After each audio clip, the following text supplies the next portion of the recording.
mengenai overutilisasi yang ada, itu seperti argumentasi seperti itu. Silakan Dok, apa yang bisa Anda sampaikan? Ya, kalau asuransi komersil itu kan tergantung kepada manajemen dari asuransi tersebut dong, kan gitu kan. Artinya Ikatan Dokter Indonesia hanya berpegang teguh pada anggotanya yaitu ID dokter-dokter baik dokter umum maupun spesialis mengenai tindakan-tindakan medis pasti akan sesuai dengan indikasi medis karena itu ada etikanya. Kalau overutilisasi kami tidak bisa berpendapat tentang itu karena itu urusan komersil. ID tidak ada urusannya dengan asuransi komersil. Kami hanya urusannya dengan standar profesi yang dilaksanakan oleh anggota kami. Oke, Terima kasih. terima kasih banyak Dok, selamat. Bagaimana implementasi program BPJS Kesehatan atau JKN di Indonesia saat ini menurut pandangan Anda Dok? Ya, sampai saat ini memang ada plus minusnya ya. Untuk sebagian besar masyarakat Indonesia sudah merasakan manfaat dari pelayanan jaminan kesehatan nasional. Hampir, kalau nggak salah pesertanya sekarang udah 267 juta. Nah, dengan demikian memang ada sisi positif dan sisi yang harus diperbaiki. Kalau sisi dari manajemen BPJS-nya sudah bagus, hanya ada beberapa kendala yang dikeluhkan oleh pemberi pelayanan maupun penerima pelayanan. Hmm. Pemberi pelayanan itu adalah rumah sakit, dokter, penerima pelayanan adalah masyarakat. Dari masyarakat masih ada laporan terjadinya diskriminasi antara pasien BPJS non BPJS. Dari sisi rumah sakit atau pemberi pelayanan baik rumah sakit maupun dokter merasa bahwa pembayaran oleh BPJS yang ditetapkan oleh Menteri Kesehatan bukan BPJS, bukan salah BPJS ya, Ya.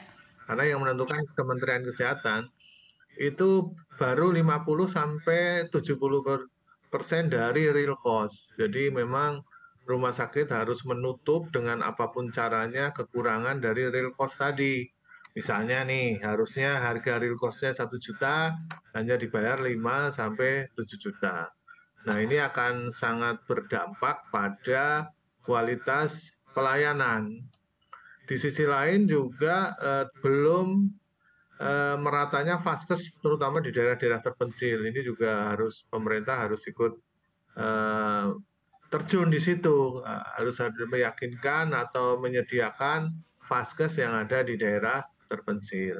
Jadi saya kira BPJS ke depan ini sudah baik, sudah dinikmati oleh masyarakat, tinggal satu yaitu pembiayaan. Naikkan ID sudah menghitung antara 30 sampai 40% dari tarif sekarang Oke, agar pelayanannya semakin optimal. terima kasih banyak. Terima kasih. Terima kasih banyak Dok atas tanggapannya. Saya akan ke Dok Iing sekarang. Mungkin Dok Iing juga ada sedikit tanggapan seperti apa penilaian terhadap kualitas pelayanan yang juga diberikan oleh BPJS Kesehatan kepada peserta JKN dan evaluasinya, silakan Dok. Baik, terkait dengan BPJS Kesehatan, tentunya kami di Asosiasi Fasilitas Kesehatan sudah mulai ikut serta melayani pasien di JKN ini dari 2014. Terus terang kami selalu berkoordinasi tadi dengan organisasi profesi, dengan ID, dengan BPJS ataupun Kementerian Kesehatan agar upaya pelayanan BPJS ini tentunya akan lebih baik lagi ya. Tiap tahun kita selalu diskusi apa upaya-upaya kita untuk mempermudah akses kepada peserta BPJS juga untuk mendapatkan layanan kesehatan. Dan kami juga di Asosiasi Vaskes, bagaimana rumah sakit sebagai penyedia layanan kesehatan juga terus memberikan mutu layanan yang lebih baik. Memang pasca pandemi ini di beberapa rumah sakit banyak yang meningkatkan layanan-layanannya ya, meningkat fasilitas-fasilitasnya, juga meningkat tempat tidurnya dan lain-lain ya. Kita harus akui memang pasca pandemi ini pasien yang berkunjung ke rumah sakit itu semakin meningkat. Nah ini saya berharap mungkin nanti kerjasama dengan BPJS ini juga akan lebih mudah lagi rumah sakit itu memberikan layanan yang lebih luas lagi, karena Oke. masih ada beberapa fasilitas kesehatan yang untuk menambahkan pelayanan itu masih dibatasi. Nah ini padahal ini sangat dibutuhkan oleh masyarakat tentunya. Oke. Dok Iing, saya ingin tanggapan Anda. Ini ada tanggapan dari Freddy Tamrin, Ketua Bidang Literasi dan Perlindungan Konsumen Asosiasi Asuransi Jiwa Indonesia, yang menyebut dan tidak menampik beberapa rumah sakit melakukan praktik atau overutilisasi sehingga biaya klaim kesehatan yang dibebankan ke asuransi meningkat. Saya ingin tanggapan Anda, Dok Iing. Iya, ya baik. Selama ini kami di asosiasi sudah berkomunikasi dengan AAJI ataupun AAUI ya. Kita dengan teman-teman asuransi juga kita membuka komunikasi. Kita selalu diskusi bagaimana overutilisasi dari tadi dugaan ada overutilisasi rumah sakit ya dalam memberikan layanan.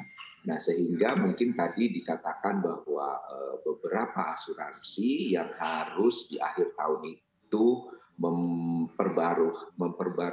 memperbaharui lagi preminya gitu ya.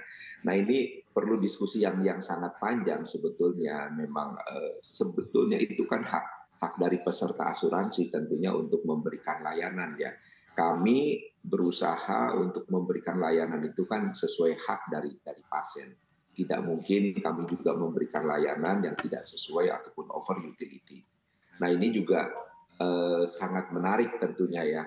Apakah memang selama ini teman-teman ataupun pasien yang biasa keluar itu memang menjadi berobat di dalam negeri sehingga mungkin pemakaian yang di dalam negeri ini meningkat juga. Ini perlu dipelajari lagi. Oke. Ya.